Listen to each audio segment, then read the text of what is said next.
नमस्कार, जेके viral news में आपका स्वागत है। मैं हूं गुलचैन वर्मा। चलिए बढ़ते हैं इस वक्त की प्रमुख सुर्खियों की ओर। प्रधानमंत्री नरेंद्र मोदी ने जम्मू कश्मीर के डोडा में एक बड़ी सभा को संबोधित किया।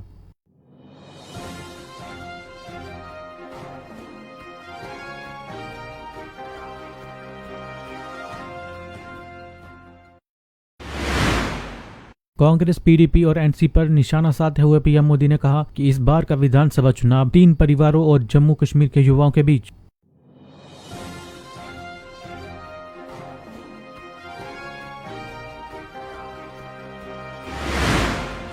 प्रधानमंत्री के भाषण पर नेशनल कॉन्फ्रेंस के उपाध्यक्ष उमर अब्दुल्ला का बड़ा बयान। कहा, जब भाजपा को इन परिवारों से मदद की जरूरत थी तब जम्मू कश्मीर के लिए विनाश के कारण नहीं थे। अब सब कुछ गलत लग रहा है।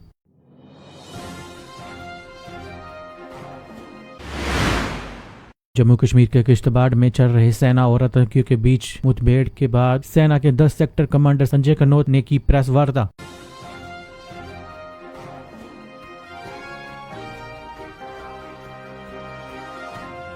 अब खबरें विस्तार के साथ। प्रधानमंत्री नरेंद्र मोदी ने जम्मू कश्मीर के डोडा में एक बड़ी सभा को संबोधित किया। उन्होंने कहा, मैं आपके इस प्यार और आशीर्वाद का बदला आपके और देश के लिए तिगुनी मेहनत करके चुकाऊंगा।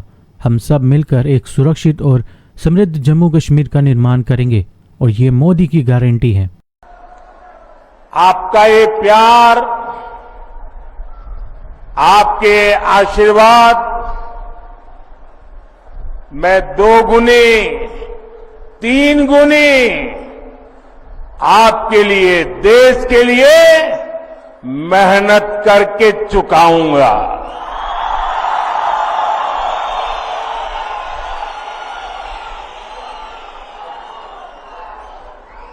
हम और आप मिलकर के एक सुरक्षित और समृद्ध जम्मू कश्मीर का निर्माण करेंगे और ये मोदी की गारंटी है। प्रधानमंत्री नरेंद्र मोदी ने कहा, इस बार जम्मू कश्मीर के चुनाव जम्मू कश्मीर के भाग्य का फैसला करने वाले हैं। आजादी के बाद ही हमारे प्यारे जम्मू कश्मीर को विदेशी ताकतों ने निशाना बनाया। इसके बाद परिवारवाद ने इन खूबसूरत राज्य को खोखला करना शुरू कर दिया। आप जहां जिन राजनीतिक दलों पर भरोसा करते थे, उन्होंने आपके बच्चों की परवाह नहीं की। उन राजनीतिक दलों ने केवल अपने बच्चों को आगे बढ़ाया। जम्मू कश्मीर के युवा आतंकवाद से पीड़ित रहे और परिवारवाद को बढ़ावा देने वाली पार्टियां आपको गुमराह करके मौज मस्ती करती रही। इन लोगों ने जम्मू कश्मीर में कभी भी नए नेताओं को उभरने नहीं दिया। ये आप भी जानते हैं कि 2000 के बाद यहाँ पंचायत चुनाव नहीं हुए थे। इस बार जम्मू कश्मीर का चुनाव जम्मू कश्मीर का भाग्य तय करने वाला है। आजादी के बाद से ही हमारा प्यारा जम्मू कश्मीर विदेशी ताकतों के निशाने पर आ गया। इसके बाद इस खूबसूरत राज्य को परिवारवाद ने खोखला करना शुरू कर दिया। यहां जिन राजनीतिक दलों पर आपने भरोसा किया, उन्होंने आपके बच्चों की चिंता नहीं की। उन राजनीतिक दलों ने सिर्फ और सिर्फ अपने बच्चों को आगे बढ़ाया। जम्मू कश्मीर के मेरे नौजवान आतंकवाद में पिसते रहे और परिवारवाद को आगे बढ़ाने वाली पार्टियां आपको गुमराह करके मौज काटती रही। इन लोगों ने जम्मू कश्मीर में नए नेतृत्व को कहीं भी कभी भी उभरने ही नहीं दिया। प्रधानमंत्री नरेंद्र मोदी ने कहा, अब परिवारवाद खत्म, युवाओं को आगे बढ़ने नहीं देता था, इसीलिए 2014 में सत्ता में आने के बाद मैंने जम्मू कश्मीर के युवाओं के नए नेतृत्व को आगे लाने का प्रयास किया। फिर 2018 में यहाँ पंचायत चुनाव हुए, 2019 में बीडीसी चुनाव हुए और 2020 में पहली बार डीडीसी चुनाव हुए। ये चुनाव क्यों हुए? ताकि जम्मू कश्मीर में लोकतंत्र जमीनी स्तर पर पहुंचे। यहाँ बीडीसी के चुनाव कभी भी नहीं हुए थे, डीडीसी के चुनाव भी कभी नहीं हुए थे। दशकों तक यहां परिवारवाद ने यहां के बच्चों को, यहां के होनहार नौजवानों को आगे नहीं आने दिया। और इसलिए ही 2014 में सरकार में आने के बाद मैंने जम्मू कश्मीर में नौजवानों की नई लीडरशिप को आगे लाने का प्रयास किया है।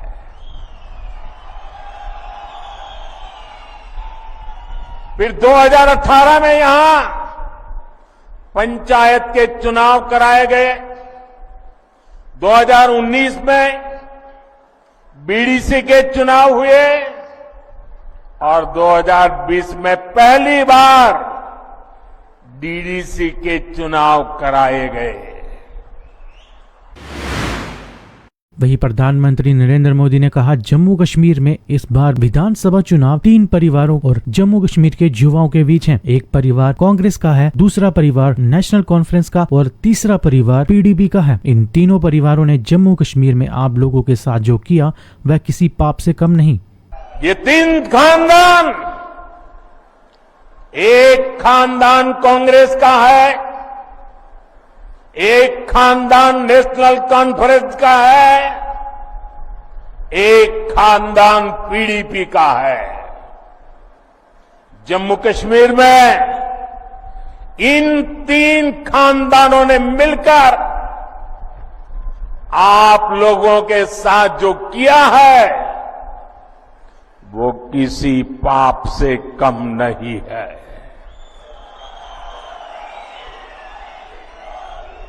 ये तीनों खानदान जम्मू कश्मीर को दशकों दशक तक बर्बादी देने के जिम्मेदार है।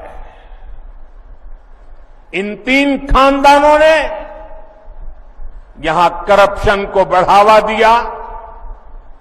इन 3 खानदानों ने यहां जमीन कब्जा करने वाले गिरोहों को बढ़ावा दिया।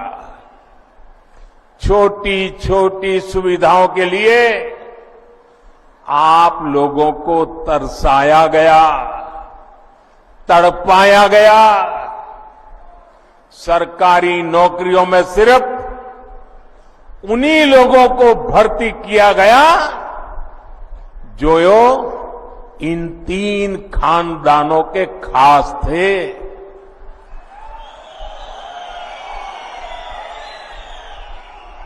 इन 3 खानदानों ने ही यहां अलगाव और आतंक के लिए जरूरी जमीन तैयार की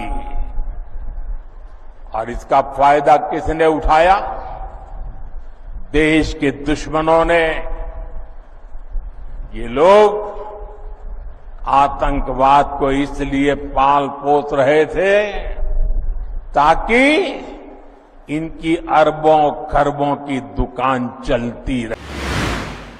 साथ ही प्रधानमंत्री नरेंद्र मोदी ने कहा, आपको याद होगा वो समय जब दिन ढलते ही यहाँ अघोषित कर्फ्यू लगा दिया जाता था। स्थिति ऐसी थी कि केंद्र की कांग्रेस सरकार के गृह मंत्री भी लाल चौक जाने से डरते थे। आतंकवाद अब जम्मू कश्मीर में अपनी अंतिम सांसें ले रहा है।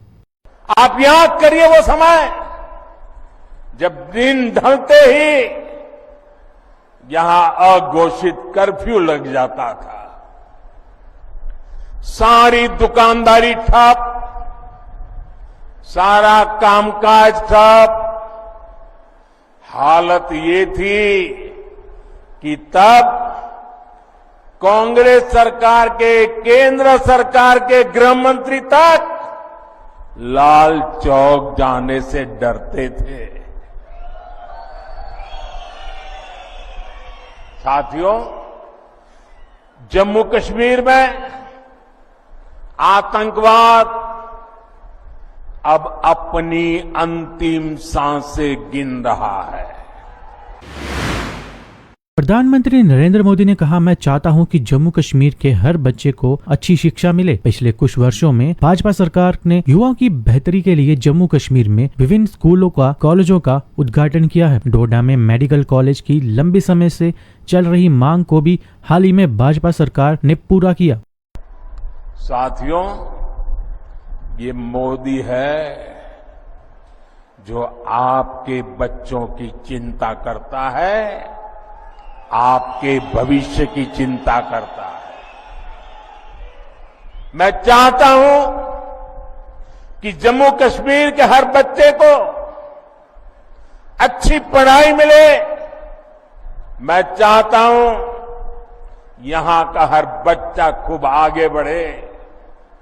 इसलिए बीते 4-5 साल में ही भाजपा सरकार ने यहां अनेकों नए स्कूल खोले हैं, बहुत सारे कॉलेज बनवाए हैं।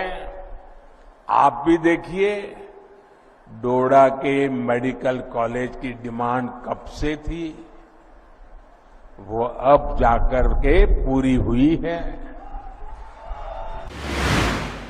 प्रधानमंत्री के इन बयानों पर नेशनल कॉन्फ्रेंस के उपाध्यक्ष उमर अब्दुल्ला ने कहा, जब भाजपा को इन परिवारों से मदद की जरूरत थी तब हम जम्मू कश्मीर के विनाश के लिए जिम्मेदार नहीं थे। जब हम जम्मू कश्मीर में पीडीपी के साथ गठबंधन में थे तब उन्हें पीडीपी में कुछ गलत नहीं लगा। चुनाव के दौरान उन्हें हमसे सब कुछ गलत लग सकता है। कल अगर भाजपा के पास सीट कम रह जाती है और पीडीपी उनकी मदद करने का फैसला करती है तो उन्हें फिर से पीडीपी में कुछ गलत नहीं लगेगा। ये सब समय की बात है। प्रधानमंत्री नरेंद्र मोदी को इस बारे में बात करनी चाहिए थी। एक आतंकी हमले में 2 सेना के जवान शहीद हो गए। अभी उत्तरी कश्मीर में मुठभेड़ चल रही है। प्रधानमंत्री लोगों को मुद्दे से भटकाने के लिए परिवार की बात करते हैं। अनुच्छेद 370 को हटाए जाने के 5 साल हो गए हैं। आज भी हम मुठभेड़ों के बारे में सुनते हैं। जब बीजेपी को इन फैमिलीज में से किसी की मदद की जरूरत थी तब हम बर्बादी के जिम्मेदार नहीं थे। अभी मुश्किल से 5-6 साल हो गए। पीडीपी के साथ तो बीजेपी का जम्मू कश्मीर में रिश्ता था, तब उनको पीडीपी में कोई खराबी नजर नहीं आई। जब वाजपेयी साहब को मिनिस्टर बनाना था और उनकी नजर मुझ पे पड़ी तब हम में कोई खराबी नहीं थी। आज इलेक्शन के दौरान इनको खराबी नजर आ ही जाती है। आप यकीन माने, कल को अगर बीजेपी के नंबर कम पड़े और पीडीपी ने उनको दोबारा मदद करने का फैसला किया, उनको पीडीपी में कोई खराबी नजर नहीं आएगी। ये वक्त की बात है ना। ये सियासी तकरीरें होती हैं और इलेक्शन के बाद इन चीजों को बुलाया जाता है। सर, उमर साहब बीजेपी बड़ा हालत ठीक हो गई, हालात खराब है काफी। ये वजीर आजम साहब को इस चीज पे बात करनी चाहिए थी। डोडा में उन्होंने तकरीर की, 24 घंटे नहीं हुए हैं कि हमारे 2 बहादुर आर्मी के सिपाही जो हैं, जिनमें एक एनसीओ सेना के 10 सेक्टर कमांडर संजय कनौत ने एक प्रेस वार्ता में कहा, मैं अपने बहादुर साथियों के प्रति गहरा सम्मान और श्रद्धा व्यक्त करता हूं, जिन्होंने कल जम्मू संभाग के किश्तवाड़ में ऑपरेशन में भारतीय सेना की सर्वोच्च परंपराओं के अनुरूप सर्वोच्च बलिदान दिया। पिछले कुछ समय से हमें बरोला जिला के सामान्य क्षेत्र में अज्ञात आतंकवादी गतिविधियों के बारे में इनपुट मिल रहे थे। कल 13 सितम्बर को हमें चटापर करेरी के सामान्य क्षेत्र में कुछ अज्ञात आतंकवादियों की गतिविधि के बारे में एजेंसियों से विशिष्ट खुफिया इनपुट मिले। हमारे बल और अप्रयुक्त इमारत के पीछे आतंकवादी के बीच मुठभेड़ हुई। ऑपरेशन सुबह भी जारी रहा। जब हमारे सैनिकों ने बहुत ही पेशावर तरीके से आतंकवादियों से मुकाबला किया और नागरिक जीवन या संपत्ति को नुकसान न पहुंचाए बिना उन्हें बेसर कर दिया। इसमें 3 आतंकवादी मारे गए और भारी मात्रा में युद्ध जैसे सामान बरामद किए गए। ये ऑपरेशन महत्वपूर्ण महत्व रखता है और हमारी सुरक्षा बलों के लिए एक उल्लेखनीय सफलता है। At the very outset, I would like to use this opportunity to express my deep respect and reverence for our brave colleagues who made the supreme sacrifice in the highest traditions of the Indian Army in Operation Sharp Purshal in Kishtwar of Jammu Division yesterday. We deeply respect their sacrifice, which shall continue to inspire us to render selfless service to our great nation. For some time now, we have been receiving inputs about the movement of unidentified terrorists in the general area of Kriri in Baramulla district. Yesterday, on the 13th of September, we received a specific intelligence input from INT agencies about the movement of some unidentified terrorists in the general area of Chak Tapar. Accordingly, a joint team of the Army, the Jammu and Kashmir Police, the SOG and the SSB were mobilized at 20 to 15 hours. When our parties and columns were in the process of establishing the cordon, terrorists hiding inside a disused building fired on our columns at approximately 23:15 hours. As per standard operating procedures, the fire was returned effectively. The cordon was tightened and additional reinforcements were inducted. The terrorists continued to bring down incessant heavy fire upon our troops throughout the night, which was effectively countered. The operation continued into the morning when our troops, in a very professional manner, engaged the terrorists and neutralized them without causing any collateral damage to civilian life or property. In this operation, a total of 3 hardcore terrorists were neutralized and a large quantity of warlike stores were recovered. The identity of the 3 terrorists is yet to be ascertained. Keeping in mind the forthcoming sensitive events of the Union Territory, this operation assumes significant importance and is a notable success for our security forces and a major disruption for Pakistan's nefarious designs in the Kashmir Valley. Here I would like to assure everyone that the Chinar Corps and the Kilo Force, in coordination with all security forces, continues to remain committed to maintaining peace in the area and to ensure that daily routine activities are conducted in a peaceful manner. Thank you and Jai Hind. PDP प्रमुख महबूबा मुफ्ती ने कहा, युवा जानते हैं कि PDP ही वही party है जिसने हमेशा उनके बारे में सोचा है और उनके लिए काम किया है। मैं ओमर अब्दुल्ला को चुनौती देती हूं कि अपने शासन के दौरान उन्होंने कई युवाओं के खिलाफ एफआईआर दर्ज की थी। मैंने भाजपा सरकार से हाथ मिलाया और 12,000 एफआईआर वापस ले ली। देखिए, हर जगह नौजवान समझते हैं कि पीडीपी वाहिद जमात है जिसने जवानों की बात की है, जवानों की हिफाजत की है, जवानों को बंदूकों के बीच में से बाहर निकाला है। और आज भी मैं उमर साहब को चैलेंज देती हूँ, मैं कहती हूँ आपने अपने दौर में हजारों नौजवानों के खिलाफ एफआईआर दर्ज किए। मैंने महबूबा मुफ्ती ने बीजेपी सरकार के साथ हाथ मिला के 12,000 एफआईआर वापस लिए। अगर उसको जरूरत है तो मुझे बताइए, एक एफआईआर वापस करके दिखा दे मुझे। दूसरी बात, मैंने बीजेपी सरकार में रसाना में केस हुआ, न सिर्फ 2 मिनिस्टर ड्रॉप किए बल्कि 8 लोगों को उम्र कैद की सजा दिलाई। आज उन 2 मिनिस्टरों में लाल सिंह एक मिनिस्टर है जिसकी वकालत जिसके लिए वोट मांगने के लिए नेशनल कॉन्फ्रेंस के लोग जाते हैं। अगर जरूरत है तो उसके खिलाफ बात करके दिखा दे। गुलाम नबी आजाद कह रहे हैं कि कोई मस्जिद नहीं तोड़ी गई, कोई जमीन हमसे छीनी नहीं गई है। यहाँ के लीडरान झूठ बोलकर लोगों को गुमराह कर रहे हैं। देखिए, गुलाम नबी आजाद साहब तो ये भी कहते हैं कि जो जम्मू कश्मीर के लोग हैं वो सारे पहले हिंदू थे, तो अब उनकी बात का मैं क्या जवाब दूं? इस बुलेटिन में फिलहाल इतना ही। इसी तरह की और खबरें देखने के लिए फॉलो करें जेके वैली न्यूज को और सब्सक्राइब करें हमारे यूट्यूब चैनल को। नमस्कार।